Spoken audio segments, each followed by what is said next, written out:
ကျွန်တော်ဒီနေ့ပြောပြပေးမယ့်ကျမ်းမာရေးဗီဒီယိုလေးကတော့လိန်အင်္ဂါနာမှာရေယုံပေါက်တဲ့အကြောင်းကိုကျွန်တော်ပြောပြပေးမှာဖြစ်ပါတယ်လိန်အင်္ဂါနာမှာရေယုံပေါက်တာဒီ genital herpes လို့ခေါ်ပါတယ်ဖြစ်တဲ့ virus ရဲ့နာမည်ကတော့ herpes simplex virus အတူကောက်ခေါ်မယ်ဆိုရင်တော့ HSV လို့ခေါ်လို့ရပါတယ်အဲ့တော့ HSV ဆိုတဲ့ virus ပိုးကြောင့်ဖြစ်တဲ့ရေယုံပေါက်တာပြောတာဖြစ်ပါတယ်ဆရာဒါဆိုရင်ကျမတို့ဟာရေယုံပေါက်တယ်လိန်ငါနားမှာရေယုံပေါက်တယ်လိန်တန်နားမှာရေယုံပေါက်တယ်မင်းမကိုနှခမ်းနားမှာရေယုံတွေပေါက်တယ်လို့ပြောကြတယ်ဒါပေမဲ့ရေယုံပေါက်တာကကောင်းသွားတယ်ပြန်ဖြစ်တယ်ကောင်းတယ်ပြန်ဖြစ်တယ်ဆိုပြီးအများစုအဲ့လိုမျိုးလာပြောကြပါတယ်အဲ့ဒါမှန်ပါတယ်ဘာကြောင့်လဲဆိုတော့ရေယုံဟာကိုယ့်ခန္ဓာထဲမှာရှိနေတဲ့အတွက်ကြောင့်ပြန်ပြီးတော့ကိုယ်ခံအားစနစ်ကျဆင်းသွားတဲ့ခါကျရင်ပြန်ပြီးတော့ရေယုံပေါက်လာတယ်ကိုယ်ခံအားစနစ်ကနည်းနည်းပြန်ကောင်းလာရင်ရေယုံကပြန်ပြီးတော့ဝတ်သွားတယ်အဲ့တော့ကောင်းလိုက်ပြန်ပေါက်လိုက်နော်ပြန်ပေါက်လိုက်ပြန်ကောင်းသွားလိုက်ပြန်ပေါက်လိုက်ပြန်ကောင်းသွားလိုက်ဆိုပြီးအမြဲတမ်းဖြစ်တတ်ပါတယ်ရေယုံပေါက်ရင်ဖြစ်တတ်တဲ့လက္ခဏာ၃ခုပြောပြပါမယ်နံပါတ်1ကတော့အရမ်းနာပါတယ်နံပါတ်2ရားပါတယ်နံပါတ်3ကတော့ဘာဖြစ်လဲဆိုတော့အနာတွေဖြစ်သွားတတ်ပါတယ်အနာဆိုတာချိုင့်ကွက်တွေအနာတွေဖြစ်သွားတတ်ပါတယ်ဒါတော့ရေယုံပေါက်တဲ့ပြဿနာဖြစ်ပါတယ်လိန်နံမှာမင်းမကုန်းမှာလိန်ကားမှာရေယုံပေါက်ခြင်းဟာလိန်ကတဆင့်ကူးစက်တဲ့ယောဂတစ်ခုဖြစ်ပါတယ်ဒီအတွက်ကြောင့်ကိုကအမြဲတမ်းကွန်ဒုံသုံးမယ်အကာအကွယ်သုံးမယ်ဆိုရင်လိန်အင်္ဂါမှာရေယုံပေါက်တာကိုအထိုက်လျောက်ကာကွယ်နိုင်မှာဖြစ်ပါတယ်ခုလိုကျမ်းမာရေးဗီဒီယိုတွေကိုအမြဲတမ်းကြည့်ချင်တယ်ဆိုရင်တော့ကျွန်တော်ရဲ့ Doctor YouTube Channel ကို Subscribe လုပ်ထားပါလို့ကျွန်တော်အကြံပေးချင်ပါတယ်ဒီဘက်ညာဘက်တောင်းလေးမှာအနီရောင်စလုံးလေးနဲ့ Subscribe ဆိုတာရှိပါတယ်အဲ့ဒီခလုတ်လေးကိုနှိပ်ထားခြင်းအပြင်ကျမ်းမာရေးဗီဒီယိုတွေအမြဲတမ်းကြည့်နိုင်မှာဖြစ်ပါတယ် Subscribe ပြီးနောက်မှာရှိတဲ့ခေါင်းလောင်းလေးကိုလည်းအမြဲဖွင့်ထားပါလို့အကြံပေးချင်ပါတယ်ဒါဆိုရင်ကျွန်တော်ရှိရကျမ်းမာရေးဗီဒီယိုတွေတက်လာတိုင်းကိုယ့်ရှိကိုပေါ်လာမှာဖြစ်ပါတယ်လိန်အင်္ဂါနားမှာရေယုံပေါက်တဲ့လက္ခဏာလေးတွေကိုကျွန်တော်ဆက်လက်ရှင်းပြပေးမှာဖြစ်ပါတယ်ပထမဦးစွာကျွန်တော်ပြောခဲ့သလို HSV လို့ခေါ်တဲ့ဒီ virus ပိုးကြောင့်ဒီဟာဖြစ်တာဖြစ်ပါတယ်အဲ့တော့ HSV ကကိုယ်ခန္ဓာထဲကိုဆက်ဆချင်းဝင်ရောက်လာတဲ့အခါမှာဘာလက္ခဏာမှမပြတာဖြစ်တတ်ပါတယ်ဒီအတွက်ကြောင့်တချို့လူနာတွေမှာယောဂဝင်သွားတော့ညာလေလက္ခဏာမပြတဲ့အတွက်ကြောင့်ကိုယ်မှာယောဂမရှိဘူးလို့ခံစားရနိုင်ပါတယ်ဒါပေမဲ့တခါတလေကြာရင်တော့လက္ခဏာပြတတ်ပါတယ်လက္ခဏာဘယ်နှစ်ရက်မှစပြတတ်လဲဆိုတော့2ရက်ကလေ12ရက်အတွင်းယောဂကူးစက်ခံရပြီဆိုရင်လက္ခဏာစပြီးတော့ပြတတ်ပါတယ်နံပါတ်1လက္ခဏာကတော့ pain ဖြစ်ပါတယ်နာကျင်မှုဖြစ်ပါတယ်လိန်တန်နားမှာလိန်ငါနားမှာရေယုံပေါက်တဲ့ခါကျရင်တော်တော်လေးနာကျင်ပါတယ်နံပါတ်2ကတော့ရောင်တာဖြစ်ပါတယ်ရောင်နေနီတယ်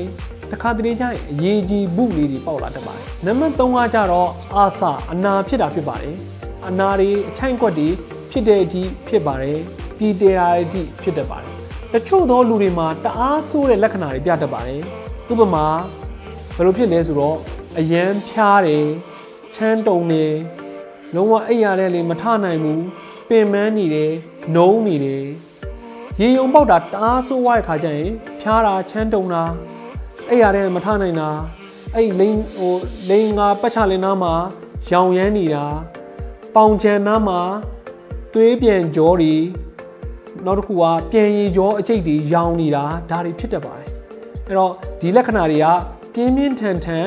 ဖြစ်တဲ့သူတွေမှာဒီလက္ခဏာတွေပြတတ်ပါတယ်လိန်အင်္ဂါနားမှာရေယုံပေါက်ပြီးတော့တခြားသောနေရာတွေမှာလည်းအနာလေးတွေလိုက်ပေါက်တာရှိတတ်ပါတယ်ဥပမာပေါင်တင်ပါလိန်တန်ကပ်ပယ်အိတ်မိမကိုတအိမ်ကောင်ဒီလိုမျိုးနေရာတချို့တွေမှာအနာလေးတွေလိုက်ပေါက်တတ်တာရှိပါတယ်ဒါလိန်အင်္ဂါမှာရေယုံပေါက်ပြီးတော့ကိုယ်ခန်းစနစ်ကျလာတဲ့အချိန်မှာတချို့သောနေရာလေးတွေမှာလည်းအနာလေးတွေဖြစ်လာတတ်ပါတယ်ခဏခဏပြန်ဖြစ်တဲ့လူတွေကိုလည်းကျွန်တော်ရှင်းပြချင်ပါတယ်တချို့တွေကလိန်အင်္ဂါနားမှာရေယုံပေါက်ရင်ခဏခဏပြန်ဖြစ်နေတာတွေတွေ့တာတတ်ပါတယ်အဲ့တော့ခဏခဏပြန်ဖြစ်တဲ့လူတွေကိုကျွန်တော်နည်းနည်းရှင်းပြချင်ပါတယ်ခဏခဏပြန်ဖြစ်တဲ့လူတွေမှာဘယ်လိုလက္ခဏာပြတတ်လဲဆိုတော့အဲ့ဒီနေရာမှာ ပေါက်တော့မယ်ဆိုရင်ပူတဲ့လက္ခဏာပြတတ်တယ်ကျင်တဲ့လက္ခဏာပြတတ်တယ်ရားတဲ့လက္ခဏာတွေပြတတ်ပါတယ်ပေါင်တွေနာလာတတ်တယ်ခါးတွေနာလာတတ်တယ်တင်ပါးတွေနာလာတတ်တယ်ဒီလိုလက္ခဏာလေးတွေပြလာပြီဆိုရင်သူဒီလိင်္ဂါနာမှာရေယုံထပ်ပေါက်တော့မယ်ဆိုတဲ့လက္ခဏာပဲဖြစ်ပါတယ်ဖြစ်တတ်တဲ့ virus 2မျိုးကိုကျွန်တော်ဆက်ရှင်းပြပါမယ် virus ပိုးအမျိုးအစား2ခုရှိပါတယ်ဒီရေယုံပေါက်ဖို့အတွက်ဖြစ်တတ်တဲ့ virus ပိုးအမျိုးအစား2ခုကတော့နံပါတ်1 HSV1 အမျိုးအစားဖြစ်ပြီးနံပါတ်2 HSV2 အမျိုးအစားဖြစ်ပါတယ်အဲ့တော့ဖြစ်နိုင်ခြေများတဲ့အုပ်စုတွေကိုလည်းကျွန်တော်ဆက်ရှင်းပြပါမယ်လိင်္ဂါနာမှာရေယုံပေါက်တဲ့ဖြစ်နိုင်ခြေများတဲ့အုပ်စုတွေကတော့နံပါတ်1အမျိုးသမီးတွေမှာပိုဖြစ်တတ်ပါတယ်အမျိုးသားတွေတက်ဆိုင်အမျိုးသမီးတွေမှာလိင်္ဂါနာမှာရေယုံပေါက်တာပိုဖြစ်တတ်ပါတယ်အကယ်၍ကိုယ်သာအမျိုးသမီးဆိုရင်ဒီယောဂဖြစ်ဖို့ရာခိုင်နှုန်းပိုများပါတယ်နံပါတ်2ကတော့လိင်ဆက်ဆံတဲ့သူပိုများတဲ့သူမှာလိင်္ဂါနာမှာရေယုံပေါက်တာတွေဖြစ်တတ်ပါတယ်လိင်္ဂါနာမှာရေယုံပေါက်ရင်ဖြစ်တတ်တဲ့နောက်ဆက်တွဲပြဿနာလေးတွေကိုကျွန်တော်ဆက်လက်ရှင်းပြပေးပါမယ်နံပါတ်1ကတော့လိင်္ဂတဆင့်ကူးစက်တဲ့ယောဂါတွေဖြစ်နိုင်ခြေပိုများသွားပါတယ်။ဘာကြောင့်လဲဆရာကျွန်တော်ရှင်းပြပါမယ်။ဥပမာကိုယ့်ရဲ့လိင်တန်နားမှာပဲဖြစ်ဖြစ်မိန်းမကိုနားမှာပဲဖြစ်ဖြစ်ရေယုံပေါက်နေရင်အနာဖြစ်နေရင်အဲ့ဒီအနာတဆင့်ယောဂါကူးစက်နိုင်ခြေပိုများပါတယ်။ဒီအတွက်ကြောင့်လိင်္ဂတဆင့်ကူးစက်တဲ့ယောဂါတွေဖြစ်နိုင်ခြေပိုများပါတယ်။နံပါတ်2မွေးကင်းစကလေးငယ်တွေမှာဒီယောဂါကူးစက်ခံရနိုင်ပါတယ်။ဥပမာအမေမှာလိင်္ဂါနာမှာရေယုံပေါက်ရင်မွေးကင်းစကလေးတွေက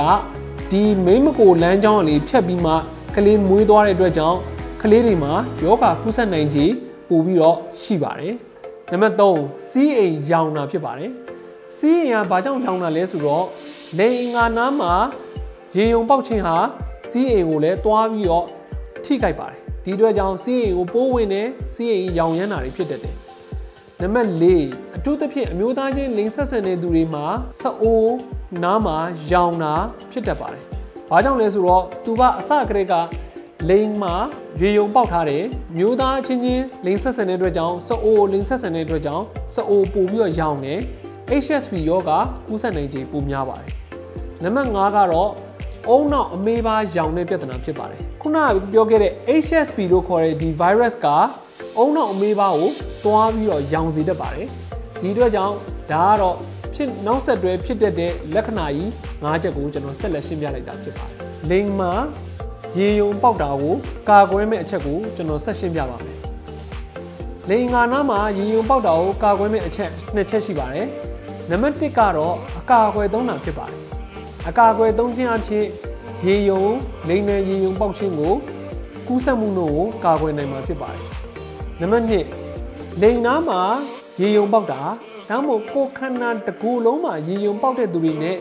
လိင်မဆက်ဆံမိပါစေနဲ့ရှောင်ရှားပါလို့ကျွန်တော်အကြံပေးချင်ပါတယ်ဒီဗီဒီယိုလေးကိုကြည့်ပြီးအကျိုးကျေးဇူးရှိတယ်ဆိုရင် comment မှာ yes လို့ရေးပေးပါတခြားသူတွေကိုလည်းပြန်လည် share ပေးပါ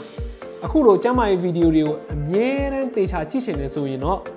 Doctor YouTube ကို subscribe လုပ်ထားပါ Doctor Facebook ကို